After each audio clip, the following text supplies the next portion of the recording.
Good morning and welcome to another month's nonprofit forum. Today we are hearing how to use data to build and improve your volunteer program with Stephanie Page. Stephanie is the head of growth and partnerships for Point, a volunteer management tool headquartered in Columbus. She leads a team of account managers supporting 1,000 or more nonprofits at Point. She's lived in Columbus for 8 years and has served on multiple boards like the Festival for Good and on fundraising committees like Nationwide Children's Hospital. She also has a black cat that is also an expert in volunteer management because her cat has spent a lot of time on virtual meetings, and she loves to read and ride bikes. Before I turn it over to Stephanie this morning, I'd like to cover a little bit of housekeeping. Today's webinar is being recorded, which means it's accessible to you after the duration of the forum. If you check the email address that you used to register for the forum today, it'll be sent out in about 3 days after the forum is done. If you find that you need closed captioning, please venture to the bottom right-hand corner of your screen where you'll see 3 dots. And if you click on those dots, you'll see captions. And if you click on that captions button, you'll see show captions. And you'll also see caption settings, so you can change the size of those captions as well. You can also click and drag them around your screen where you find you need them. I want to let you know about our Q&A box versus our chat box. In this forum and all of the forums that we host, we use the chat box to communicate about the technicalities of the forum. So if you have a difficult time with closed captioning or audio or have a trouble with visuals, that's a good place to put those questions, and we have someone behind the scenes that'll help answer those. If you have content related questions for Stephanie today, please put those in the Q&A box.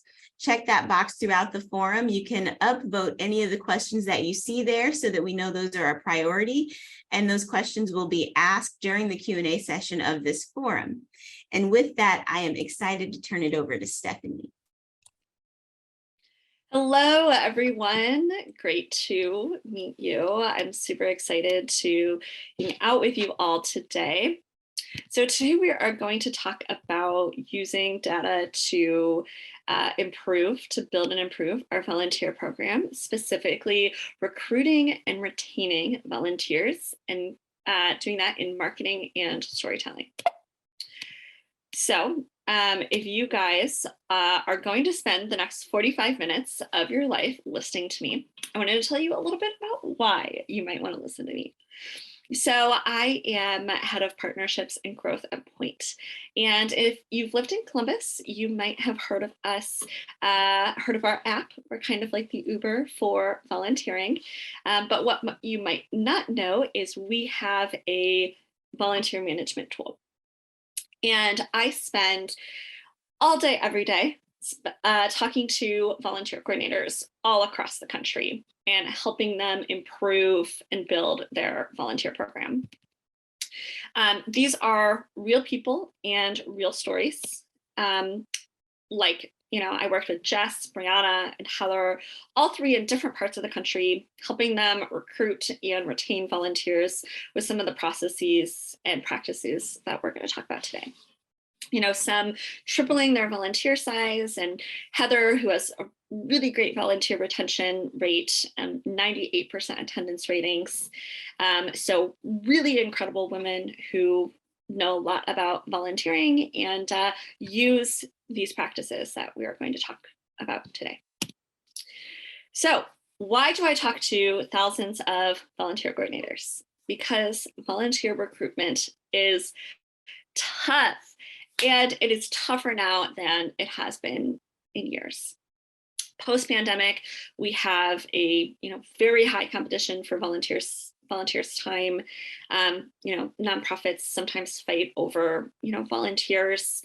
There's been a generational shift. Older volunteers exiting the picture, millennials having babies. Again, just lots of changes. Quiet quitting. This is a very trendy term right now. You guys may have seen it in the news. It essentially means, people are not not really putting into their roles what they used to be because people are burnt out. Remote workers are burnt out. We have all lived through global pandemic and we are tired. And this is affecting volunteers too. So, the point is volunteer recruitment is tough. Recruitment today is typically pretty ad hoc. The strategy at this point is you have an event, you post it and you want to share it as many places as you can. Volunteer recruitment is not typically the focus for most organizations. So you go with what you've done in the past and try different outlets to get some more eyes on your opportunities. So, create an event, post it wherever you can post it, and then kind of piecemeal it together. So you might be posting the same event on Sign Up Genius and Volunteer Match and Facebook, and making phone calls and using Google Forms.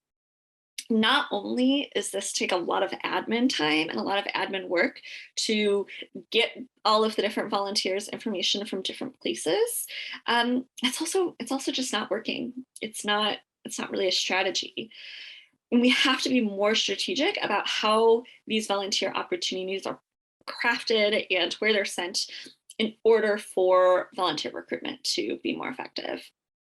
And that is really the point of this conversation, is that what we've done in the past isn't working. What we want to talk about today is we need a different approach for different outcomes.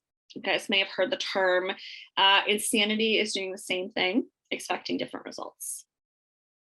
And what we've seen work best is a marketing-centered recruitment strategy. We are going to think like a marketer, and I am going to teach you how to think like a marketer. The same people who are trying to sell you shoes online, we have to start to think like them to get people to buy into our mission and our asks. So in order to do that, we are going to we're going to start with ground zero, start with our data, what we have and what we want. Then we're going to create volunteer personas so we can identify who our current volunteers are and who we want our future volunteers to be. We're going to rethink our volunteer opportunities, and we're going to focus on the 3 C's of marketing: channels, content, and CTAs, or calls to action. But we can't jump straight into marketing without data. We need data to start. So why? Why do we need data? Well, numbers tell us things that our eyes miss. If we want to tell a story and we want to know who to tell that story to, we need that data. Today we're talking about effective recruitment and how to be effective volunteer recruiters, and then how to retain our volunteers.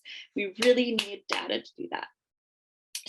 So numbers tell you things that your eyes miss. I might assume that all of my volunteers are millennials because I personally have conversations with millennials because I am a millennial. So that's who I tend to gravitate to. But when I check out the data, it turns out that 67% of my volunteers are Gen X. So I can't just assume. You really can't assume who your volunteers are until you have the cold hard facts. Also, having data helps you share a lot of information effectively and condenses information. It also validates the work that you're doing. Your volunteer coordinator, whether that's you or someone on your team, works really hard and spends a lot of time working with volunteers. And data really allows us to show that work to funders and to leadership. Also, numbers help us compare. So for example, I say, hey, we had 25 volunteers in the 19 to 25 age group in 2021, but only 3 volunteers in that age group in 2022. Oh, well, because in 2021, we attended the Ohio State Student Involvement Fair. So we were able to recruit volunteers in that age group. What I want us to take away from this data piece is that we can't market or storytell well unless we have data. You may have heard of, in storytelling, we have the who, what, when, where, why. The why, you already have that. That's your mission. The rest, who are you telling your story to? Who is the hero of your story? What are they doing? When are they doing it? Where are they doing it? All of these are dependent on data that you're gathering. All right, let's talk about volunteer data 101. So what data should you be collecting? How should you collect it? Why? Volunteer name, pretty straightforward. I'm going to give a quick little admin tip here. Try and collect volunteer first name and last name in different fields to make it easier to organize. I am a huge fan of good data hygiene, which means we keep our data clean, we keep our data organized, and we have good data collecting processes to make our data useful. And a good tip there is name, first name and last name in separate fields. Volunteer email and phone number, pretty straightforward. We want to contact our volunteers. Volunteer age, we're going to talk a lot about this today. Age is critical to understand how to approach a volunteer. Zip code will tell you what neighborhood they're in. Also something we're going to be talking about a lot today. So are they, coming from a rich neighborhood? Are they coming from the neighborhood of the community that you're serving? How volunteers heard about your organization. Also really important. When we are using data to recruit and retain, to market and storytell, we want to gauge what's working. So if a lot of your volunteers have heard about you through word of mouth, let's capitalize on that. Let's build a volunteer referral program and encourage our volunteers to invite friends, like really tell our stories of our volunteers. Are our volunteers hearing about us from Facebook? Great, let's invest in that. Are we getting most of our volunteers from groups or other kind of community websites? Great data to collect. We need all of this information to understand how to start a marketing campaign. So how to store this data? We have lots of options here. So we have cloud-based storage, whether you are using Google Sheets or Dropbox. We have volunteer management systems like Point, Better Impact, Volunteer Hub. Your organization might have a donor management system, like Salesforce or Kindful or Blackbaud. All great places to store our volunteer data. If you aren't using a secure platform, some of these privacy and security tips are going to be helpful, like using a VPN, which is a virtual private network. You can get these, you can download it for free online, and it helps keep your data secure by giving you a private Wi-Fi. Random passwords can be really helpful. I use a random password generator because when you have like a 12-digit long password with random, capitals and undercases and special characters, that makes it tougher for bots to break into. And internal security protocols is going to be really important as well. Some things to think about when building out your internal security protocols. Who has access to the data? How is that data protected? Like with the password, like with multiple admin users, we really want to make sure that only people who need to have access to this data have access to this data. Sometimes volunteers will ask, like, hey, why do you need this information for me to come help out? That is a very common objection. You might say, like, hey, I understand that, sometimes giving your information can be hard. Here's how we keep it safe. But it really helps us to know who's walking through our door to keep everyone safe. Sometimes you might need people to sign a waiver. You need to know who's in your building. And you can also explain and be honest with your volunteer and say, we really need to build and improve our volunteer program. And having this data will give us a view of how we can make our nonprofit better and better serve our mission. So that is a little bit about data and why collecting data is important and how to collect data. Now that you have that data, let's talk about creating volunteer personas.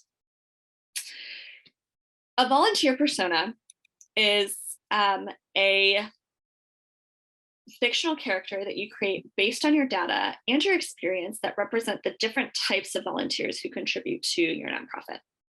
When you are creating these, there is a lot of data to consider, most of which you may already have access to.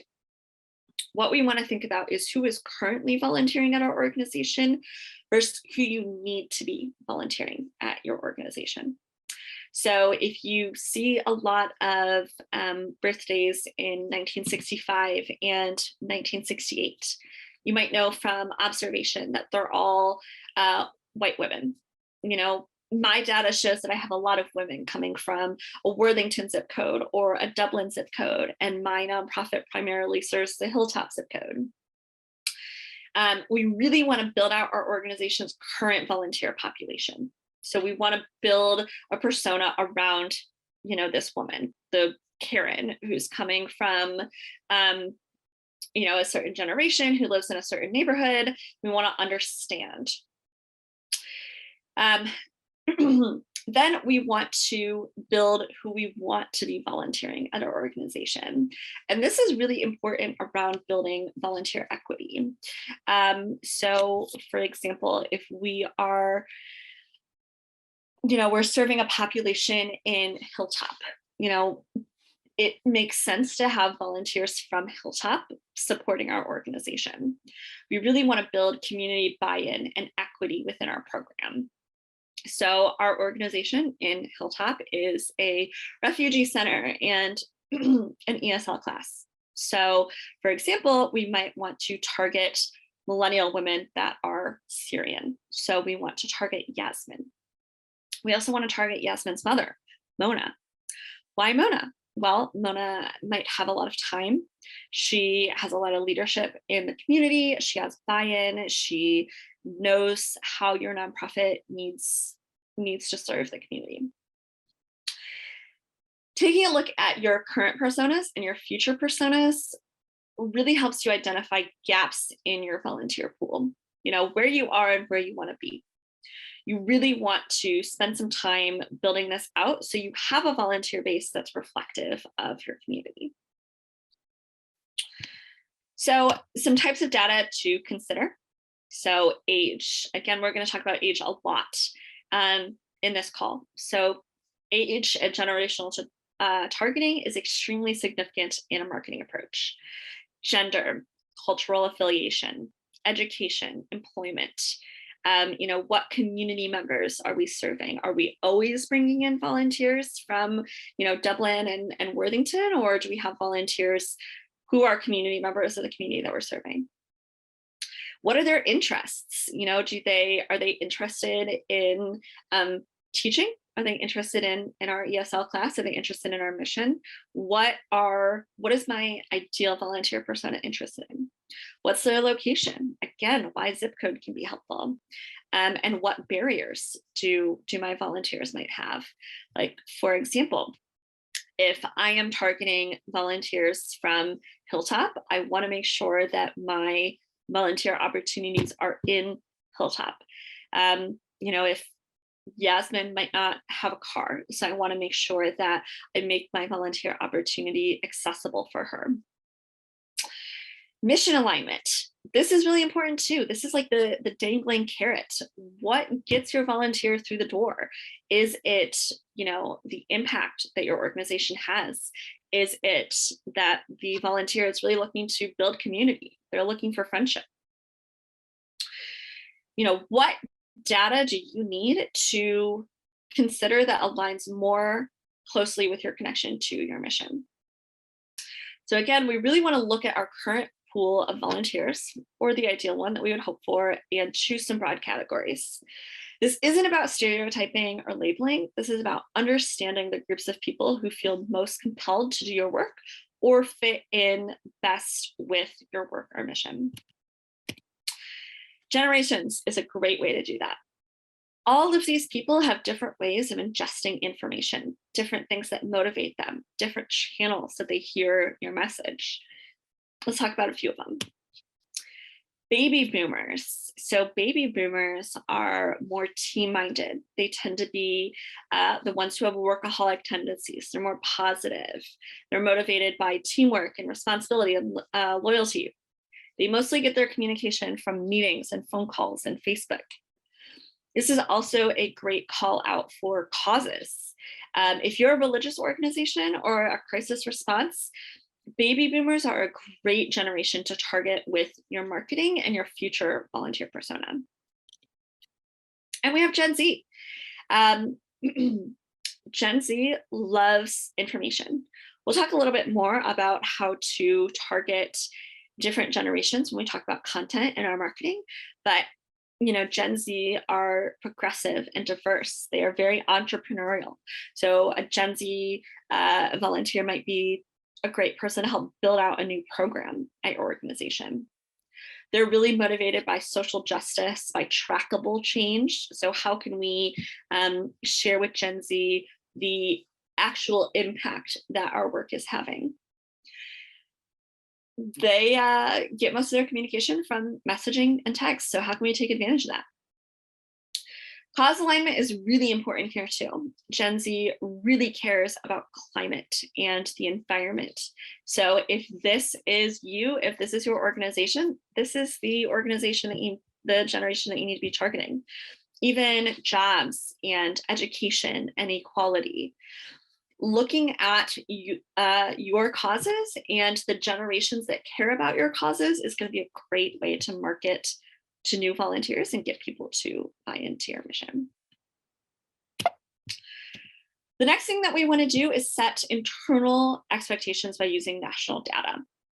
So we want to take a look at who in our country is volunteering.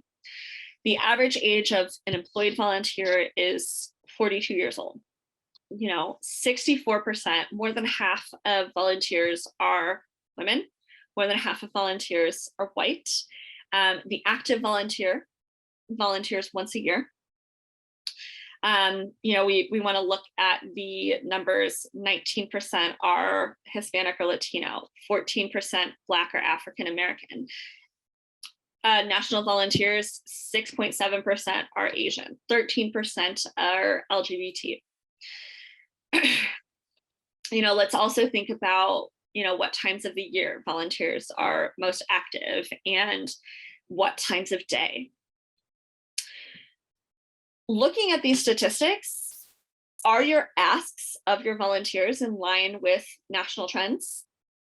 If not, what we really want to do is set the expectation that you need to spend more time and more people power with your team. And correct, this is all real data. I believe there are sources cited at the end of the deck, but yes, this is real. So if your volunteer expectations, if your volunteer personas aren't necessarily in line with this national data, you want to set that expectation with your staff and with your team that you're going to need more time and communication and more effort to recruit that ideal volunteer persona. Again, we build personas on who we want to attract.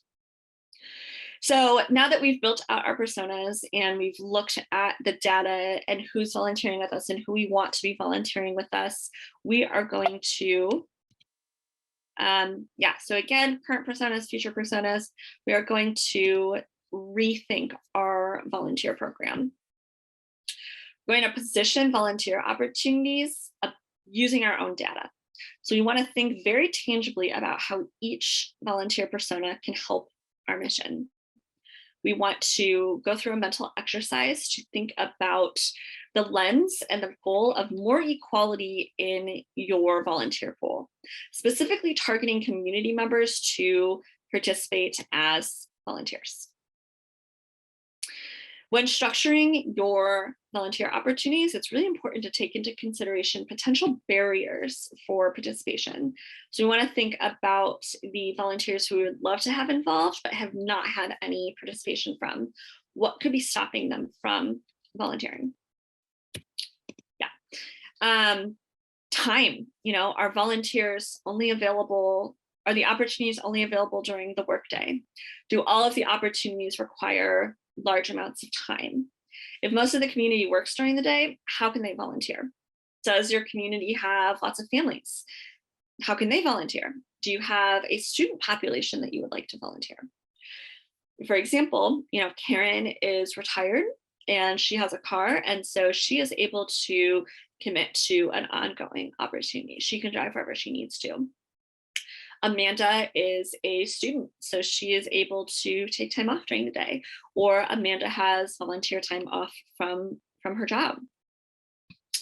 Commitment, again, do these various opportunities match your volunteers' preferences and abilities?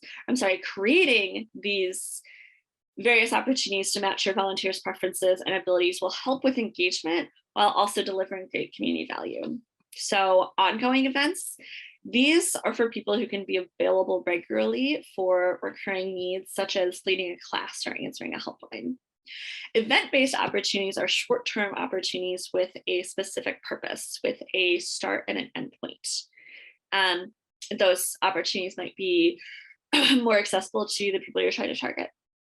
Or micro opportunities. These are part of larger tasks that you've broken down so people can participate as they're available, such as contributing to arts and crafts or writing thank you cards. As the old phrase goes, location, location, location.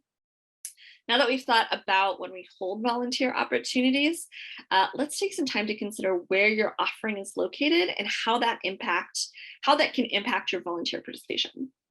So some things to consider might be, is there a bus that will get people to the location at the time the opportunity starts? Or does the bus still run when the event is over? If not, how will you provide or coordinate a way for people to get there and back? Is the space where you'll be wheelchair accessible? If not, how will those who need accessibility participate? Is location family friendly and safe for children? If not, how can parents help? Leadership. So we want to make sure your staff is able to support. So is your staff on board with these volunteer personas? How can your staff encourage and support these volunteer personas? All right, now we see number 4 on here, pay. So you guys might be like, what? We're gonna put me out of a job here. There are lots of kind of trending articles and trending thought leadership on paying volunteers to make volunteering more equitable. For example, Sean Penn's organization CORE hires locals. For example, the hurricane in Fort Myers, we pay volunteers to come do emergency cleanup. We fundraise and then we pay for the community members to do the work in their community. Instead of bringing in swarms of volunteers from the outside, they create community buy-in and pride by fundraising for community stipends. Also, another great example of this is during COVID. Restaurant workers who did not have a job were paid stipends as volunteers to serve food.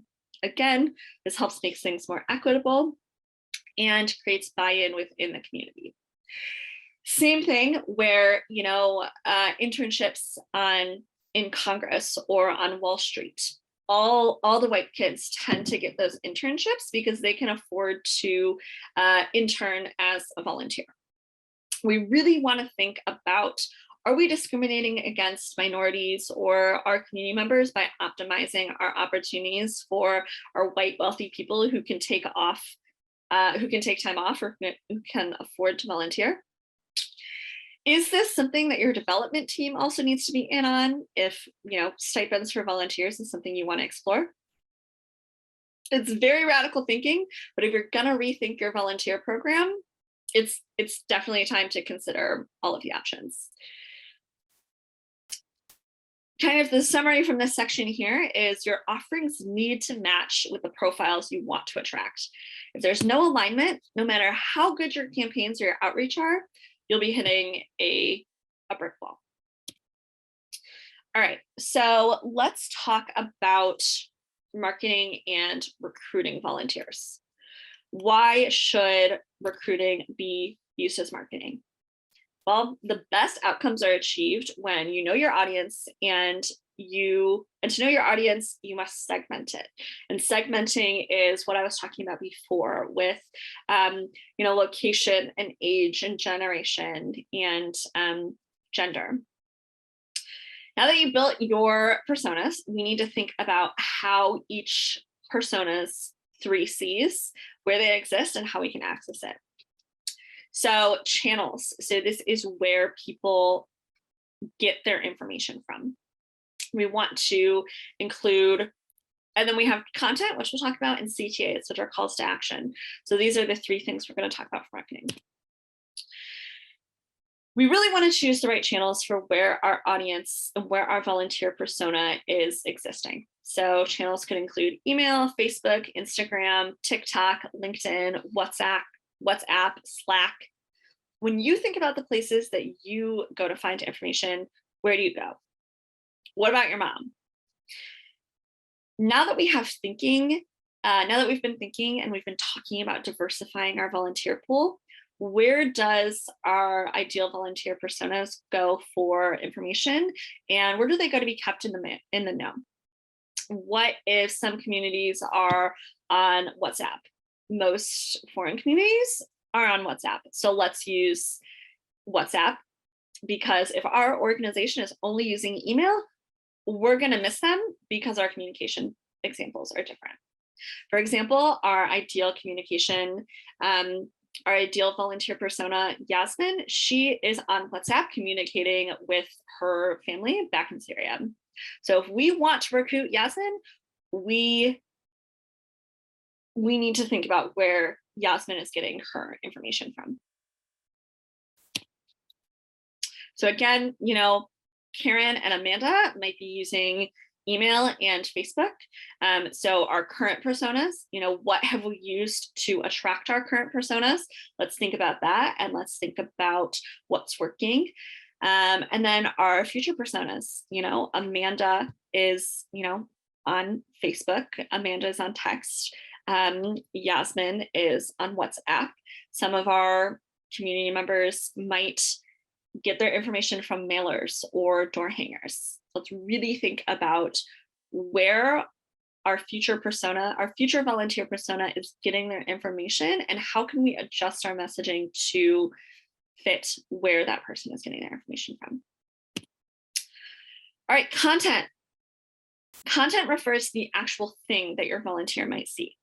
It could be a website page, a listing, or an image with information that you're sharing to recruit a volunteer. This content is often overlooked, but it really shouldn't be. Everything from the graphics, the wording, and length is critical to volunteer audiences. This is an example of not good content. It's not a great link. The pictures are, repeated twice. They're small, they're black and white. There's big chunks of text. This does not look great.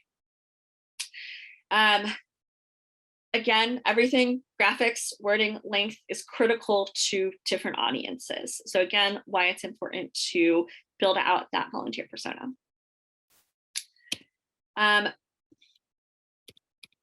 Though I would really love to dive into what platforms work best for each persona, that would take all day.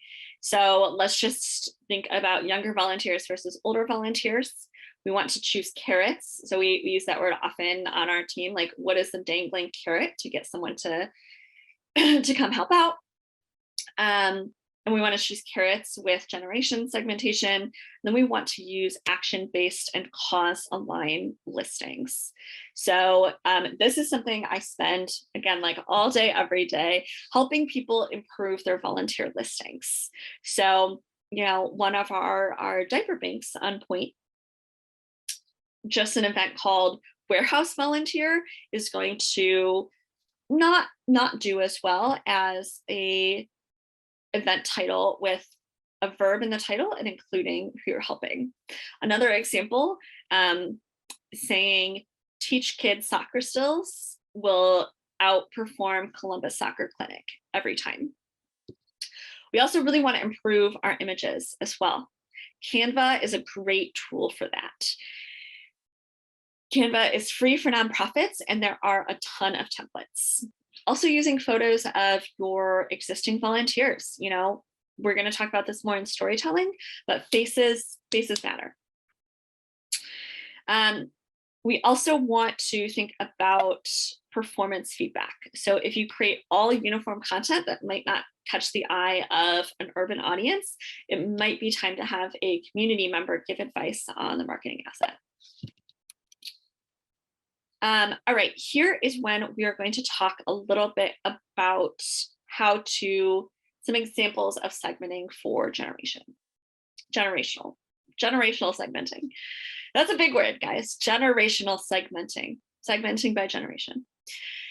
So Gen Z loves lots of information. They love to really soak this up. They get their information from text, Slack, Teams. They like the instant. Infographics, Gen Z eats this up. Use Canva to educate Gen Z about your cause and create a high volume of content. If you create content, they will read it, they will view it. They really care about the cause. They care about background knowledge. So why is your cause important? Why is what you're doing helping the cause?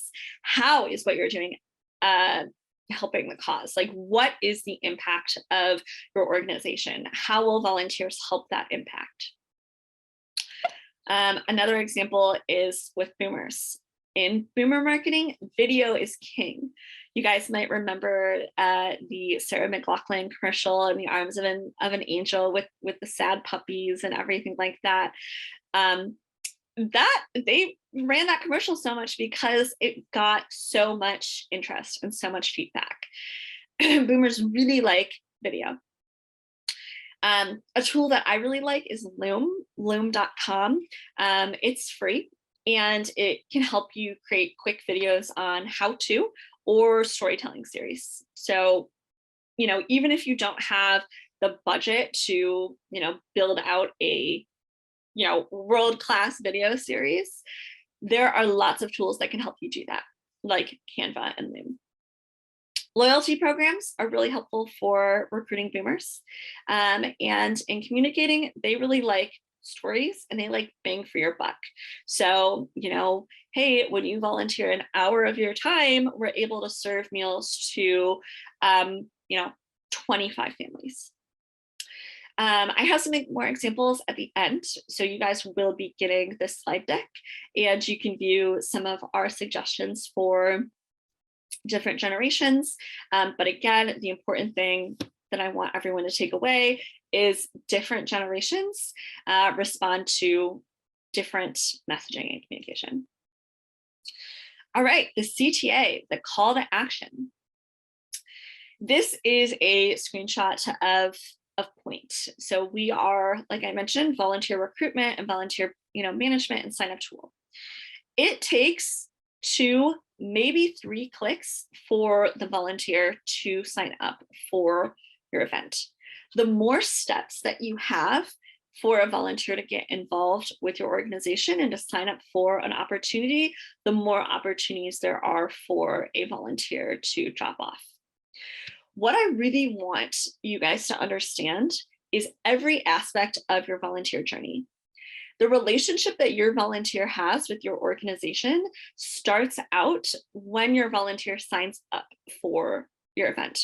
So the reputation that your nonprofit has starts with before they walk into your doors. So having a good CTA and an easy way for volunteers to get started, really important. And also having CTAs often, you know, if you storytell, you know, have at the end a CTA. Come join us this Sunday at 7 p.m. This is also great advice for donors as well. And I'm sure if you guys have attended other sessions on engaging donors, they'll say the same thing. Always have a CTA and a really easy CTA. Now we're going to tell a story. So when you have this data, you can use it. First, we are going to talk about how to craft a story. So let's think about, the who, what, when, where, why, all of these things. Who are you telling the story to? So again, Yasmin is our ideal volunteer persona. Let's keep that in mind as we're building our story. What's the goal? The goal is to recruit her as a volunteer for our organization. So we want to keep our goal. We need to find our hero. So our hero could be a person or even a statistic, and we want to kind of focus on that there. A good storytelling tip or thought is a valley to a peak. So where did our heroes start and where did they end up? So for example, Yasmin, we identified that she is interested in getting more involved in her community to make friends. So, in our story, our hero just moved here. They were a refugee. They didn't have a lot of friends. They were isolated, didn't speak English very well. And then they got involved with our organization as a volunteer. And then they made a lot of friends. Now they hang out every week. What does that look like for your volunteer? And then again, we want to think about channel content, CTAs, all of that great stuff. Who to share your volunteer stories with. So once you have this, where we spent all of this work building our persona, crafting the story, who do we share it with? So number one, we want to share it with our volunteers. And this, helps with kind of that retention. When we know who our current volunteers are, like in our example, Amanda and Karen, how do we use storytelling and the data that they've done, or the data that they've helped impact with them to keep them engaged in our mission? So, for example, you might say, hey, 125 hours have been volunteered, from X group this year. That is 10,000 more meals that can be served for Central Ohio families. Or 300 hours have been spent tutoring our students, our elementary school students. That is 125 hours of students receiving one-on-one time from a community member to help them engage with their school and help them with their homework. Future volunteers as well, this is a great way to market. Donors and funders. I can talk about this all day, but sharing the impact of our volunteers with donors and funders is really helpful. Showing donors and funders that you are using volunteers wisely and well to carry out your mission and to engage with your mission and to carry out that program is going to be really helpful. Board members, let's think about what board members care about. Oftentimes they care about the numbers, like, hey, using volunteers instead of, X, Y, and Z helped us save $10,000. Grants, grant applications and grant reports typically want this data. And then internal staff. So using your volunteer stories to motivate your internal staff can be really helpful as well. Nonprofit life is challenging, and especially when we have sensitive missions, sometimes our staff really sees some tough things. So using these stories to encourage your staff is going to be really helpful as well. Some tips on storytelling. So, number one, emotion drives decision. People often think sappy here, like that Sarah McLachlan, sad puppies commercial. But it doesn't always have to be sad. Identify what emotion you're going for. It can be inspiring or fired up or funny. Humor is a great way to drive people to nonprofits. People can see themselves in your story when you tell a story they can relate to. They can envision themselves. So again, why volunteer personas are important. Using human-centered language is important here as well. So for example, one authentic story of a human being in need is a lot more relatable than a demographic like lower income families. Have a call to action at the end of your story. So for example, like, want to get involved, come join us Sunday at 4 p.m. Faces matter. So using photos, videos, using real examples of your volunteers can be really helpful. The valley to peak is going to be helpful too. That helps the volunteer follow along. This is also a good time to plug that stories have a beginning, middle, and an end. Having a structure to your story is key to helping the listener be engaged. Even if your story is like a minute or 2 minutes, you can still have a beginning, a middle, and an end. Using direct quotes from your audience or from your volunteers or the people your volunteers support. Quick note here, always ask for permission to share. If you can share the names of the person who said the quote, great. If not, maybe you can still use the quote and say, one of our families that we serve had this to say about their experience. Testing out the story in the audience that you want to see, asking community members for feedback is going to be really helpful, and then double check with data. So is the story that we're telling actually aligning with the data that we've been collecting? So again, recap of everything that we've learned. In order to build marketing-centered recruitment, number one, we want to start with data, start at ground zero. Where are we at? Where do we exist now? Number two is creating volunteer personas. Who are our current volunteers? How do we use the data that we have to retain them and really continue to build out the relationship? And who is our ideal volunteer persona? How do we, where is this person finding their information? Where are they connecting? What communication styles do they have? Rethinking our volunteer opportunities to reflect who we want our ideal persona to be, whether that's time, location, removing barriers like childcare, transportation, etc. And then focusing on the 3 C's, channels, content, and CTAs.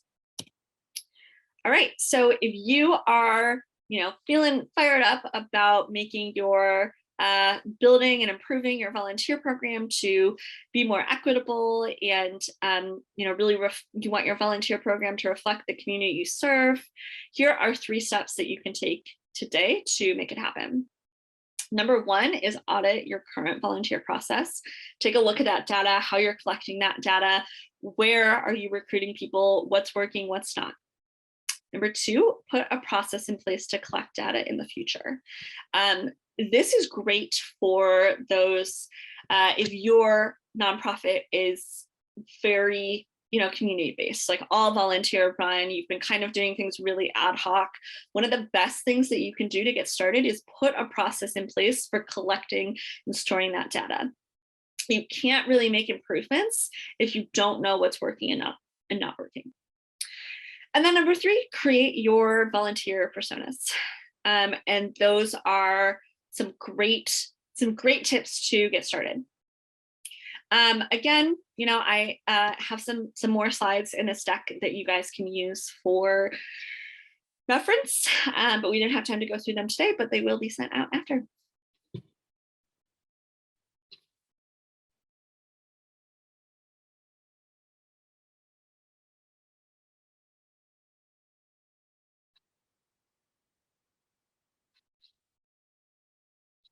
All right, I think we are in the Q&A section. Yes, we are.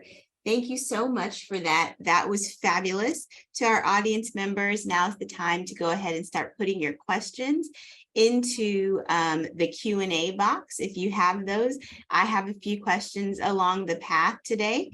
But I want to remind everyone that you will be getting this slide deck after the forum has concluded, along with a link to view this later. So that will be helpful for you. Thank you for compiling the additional slides as help to the audience as well. So I will say that I was not expecting to have a bonus marketing forum along with our volunteer forum today.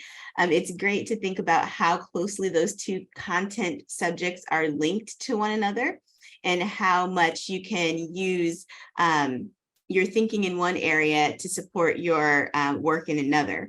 So I wanted to ask this question, and it seemed like you started talking about that right at the end a bit, but I'm thinking about a small nonprofit or an all volunteer led nonprofit that really has not necessarily engaged in this side of the work before. They aren't doing any of that data collection. They're just coming to get the job done to make sure the mission happens for the organization.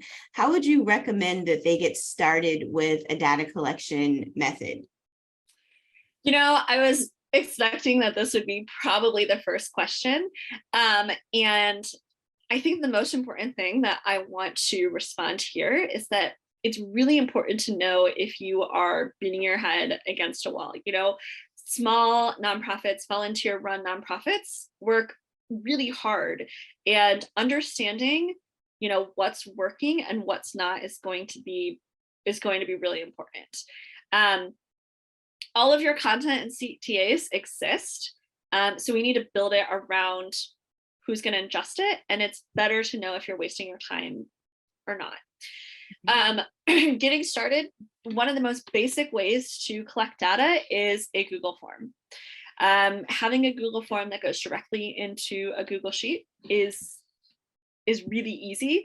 It takes probably 5 minutes to create. You can throw your logo at the top. You can change the background color to match your brand. It's obviously free. And you can do a couple things depending on how your volunteer communication channel is set up. You can send that out via email. At your first volunteer meeting, you can, put the link up and say, hey, we're going to spend the first 5 minutes of our volunteer meeting, filling out this form. If you are changing your process, so you are going from a very ad hoc process to a more formal process, like collecting data and information, really explaining to your volunteers why what you're doing is important, and how it's going to support the mission is going to be helpful. So, in my example of having a volunteer meeting and have everyone fill out this Google form, you can say, hey, we are working on improving our volunteer program because volunteers really help us get our mission done. And we need to take a good look at our data and where we are and where we want to be in order to make that happen. So a recap there, it's important for small organizations to spend the time doing that because you're already putting out that content and that CTA, but we want to make sure that it's working. Number 2, starting simple, Google Forms. And number 3, explaining to your volunteers why you're changing your process and why it's important. All right, so we have a question in the Q&A box, and I want to get to that, but I have a follow-up question about data, and I feel like we're on a track right now. So I'm going to ask this question. You mentioned a myriad of different data points that we could look at. In the first set, you talked about name, zip code, age, email address, and there were some other things that you mentioned, which feels very akin to like a registration form for a volunteer. So if you're putting that information into your Google Doc and asking for it as far as a registration or something like that. But then you went on to talk about some other sort of data points when you're building out your volunteering persona. And it would, for me, I think that you might need to collect this data to build out who your current persona is before you start building out who is your future or ideal persona. And so you mentioned things like age, gender, cultural affiliation, education, communication, etc. And so would you envision a nonprofit doing that as a survey, or what is the frequency of data collection that we're thinking in that area? I would say that depends on how big your volunteer base is. If you are, have 10,000 volunteers, sending out a intense survey once a year. And again, we want to think about that carrot. What carrot are we dangling to get volunteers to send that out? Is it, someone who fills out this survey can choose a food pantry as a part of our network to donate to? Are we giving them an Amazon gift card? Again, thinking about that carrot, what we need to get that information. But if you have a really small nonprofit, maybe you don't need to go that in depth in the beginning. Let's start with the simpler things and start with smaller sets of data and then go from there. So, if you are, again, starting from ground zero and you don't have any data so far, then starting with kind of those 5: birthday, zip code, gender is a great place to start. And then once you are able to build your volunteer program from that, then you can go back and, next year say, okay, now we want to collect education level, because our ideal volunteer persona has not attended college. So take it in steps and look at the data that you already have. You don't need to go 0 to 100 right away. Okay, so our next question is around social media platforms, and this was also a question I had too. Sometimes folks feel like there's a kind of a two-parter here. So sometimes folks feel like they need to manage all the platforms or have content everywhere. Do you think that that's true, or is there a methodology that a nonprofit should be following around what their target, channel would be? And along with that, so the question in the chat box is, how do you manage all the different types of communication platforms? And is there a way to do this management efficiently? Is there a tech answer or a hack or something like that? That's a great question. Thinking of capacity, if you do not have the capacity to build content, if you do not have a social media volunteer, don't worry. Again, start where you can. You don't need to go 0 to 100. You probably already have someone who is sending out emails to volunteers. So if you're already doing that, let's just take emails. And let's think about how we can craft that messaging.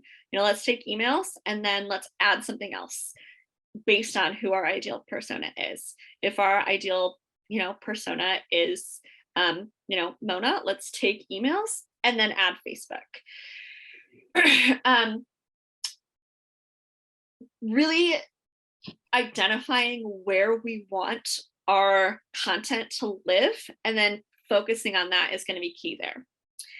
In terms of managing the different channels, there are really great tools like, Hootsuite has a free version that has you enter your Facebook, your Twitter, and your Instagram, and then you can, spend like an hour, building out content for the month and just putting it in there. So it automatically does that. Maybe spend an hour on Canva building out that information. And there are definitely more robust and more expensive tools that can help you do that.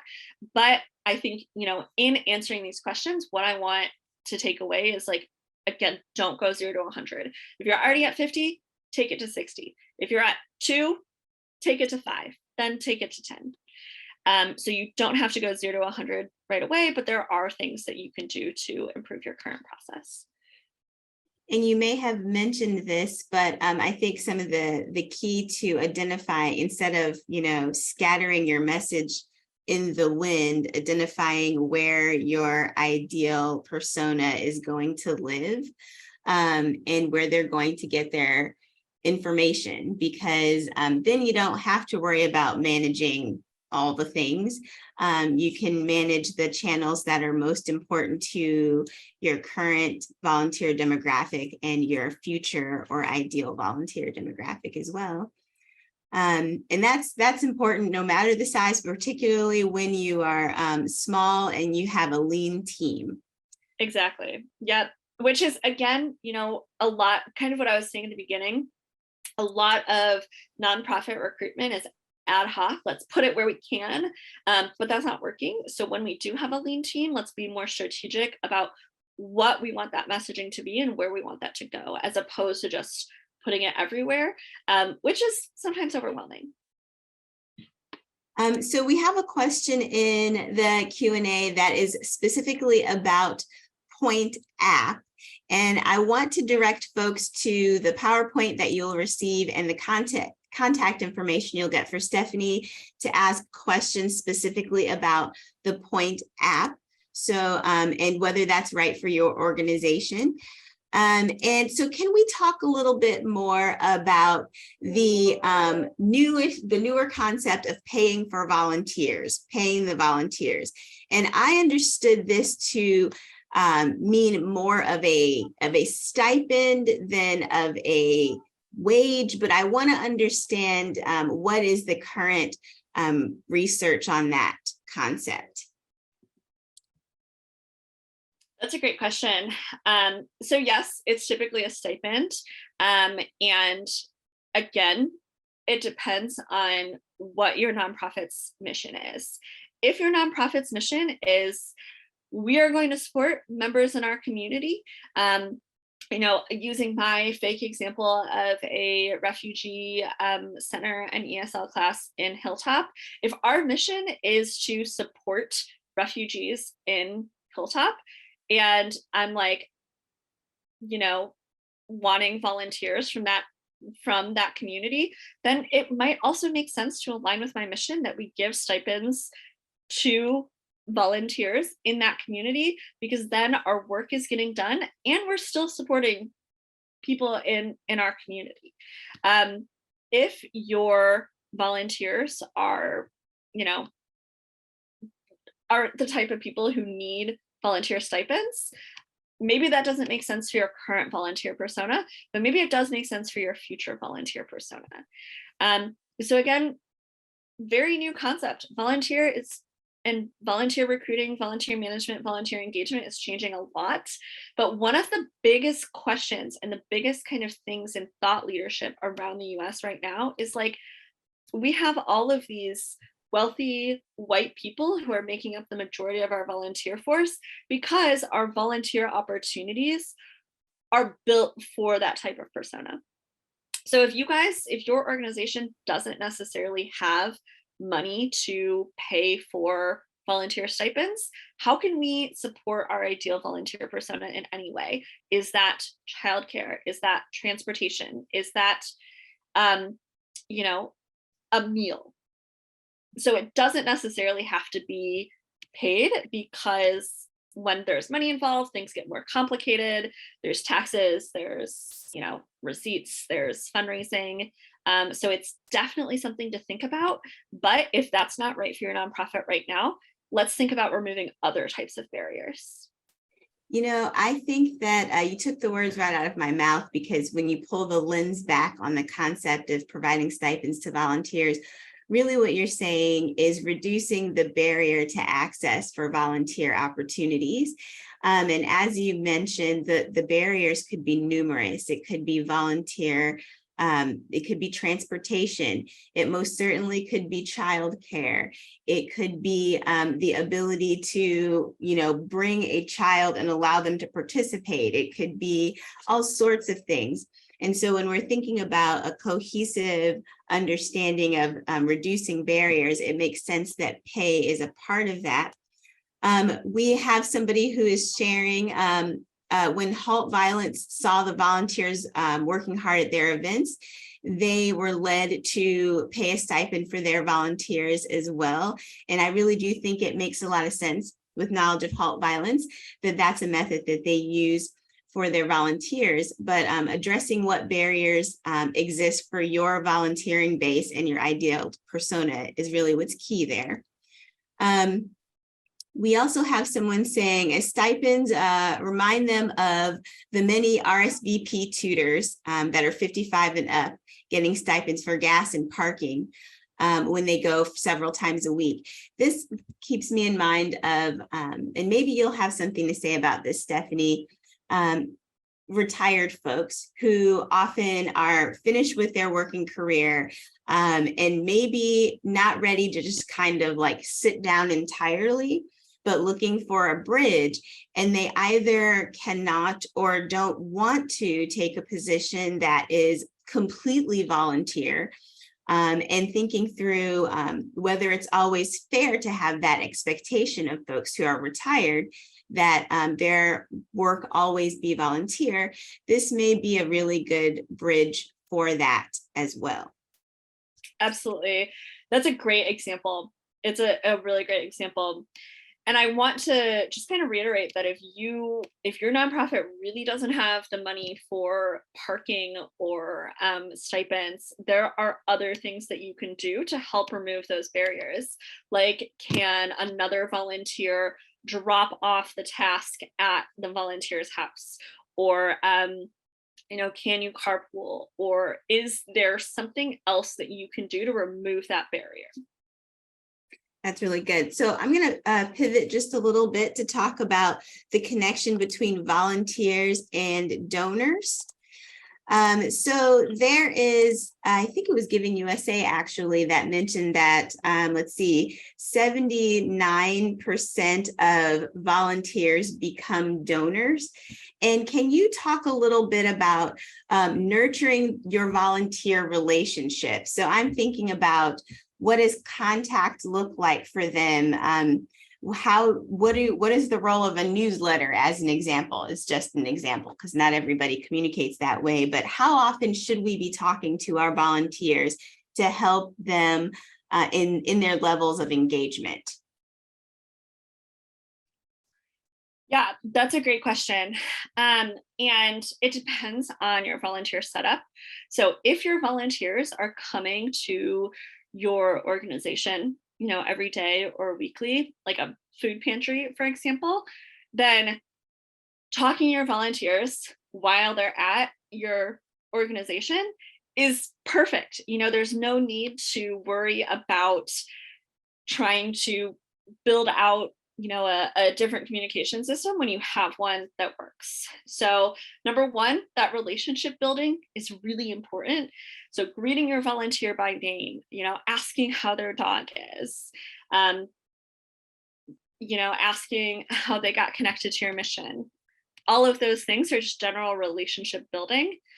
In terms of telling stories and keeping them involved, also a great time, just say face to face, like, hey, I just got a report in last month, and last month we helped, 1,237 families in our neighborhood.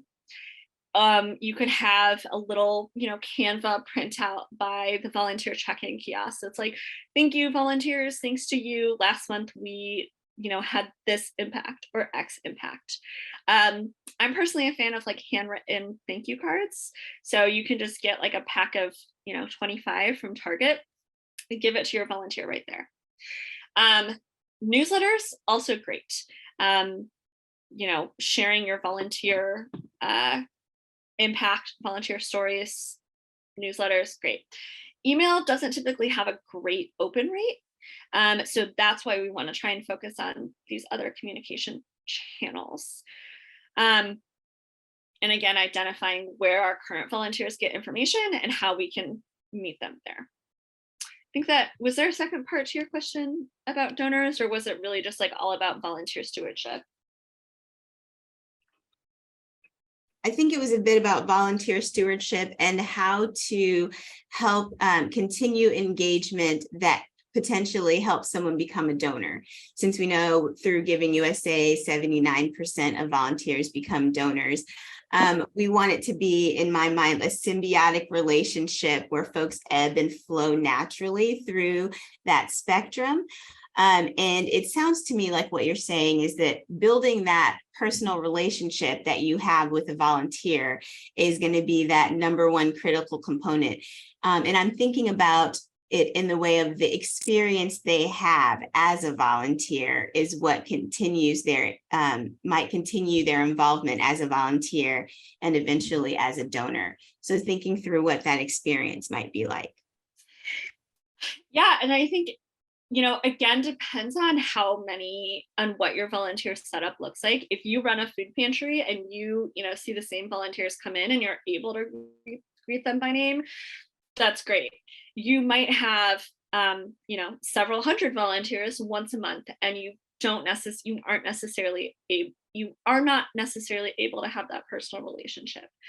But a good way to kind of transition that volunteer experience into an ask for a donation is to think about buy-in. So that volunteer, let's use a community garden, for example. So once a month, have several hundred people come help me out in my community garden. I don't have the capacity to have a personal relationship with each one, but I know that all of my volunteers came to help out in the community garden because at least on some level, they care about the work that we're doing. And if I want the volunteers to have buy-in to what my organization is doing, maybe I say, hey, a $25 donation helps us improve our shovels. The volunteer just spent 2 hours shoveling to plant things. So if I say, make that well-timed ask to something that my volunteers have buy-in into, that's also kind of a good way to build that relationship and help that volunteer feel a connection. Like that volunteer just felt a connection to your mission of planting things. So how can we take that connection to your mission and turn it into a donation ask? Like, you just spent 2 hours planting, $25 very tangibly will buy us new shovels. That makes a lot of sense. So we are out of questions in the Q&A box, and I have asked all my questions for today. And so I think that means we've reached the end of our forum. Thank you. Yes, thank you so much for this very content-rich forum. Like I said, it gave us a 2-for-1 on marketing and on volunteer management. So thank you very much for that. Everyone who's in our audience today, please keep an eye out on your inboxes, because there you'll get a copy of this forum, the slides as well. And there's also going to be a survey that we hope you'll fill out to let us know how we did today. Also give us an idea of what kind of content you want to see in the future. And with that, please have a wonderful afternoon. Thanks, everyone. Bye.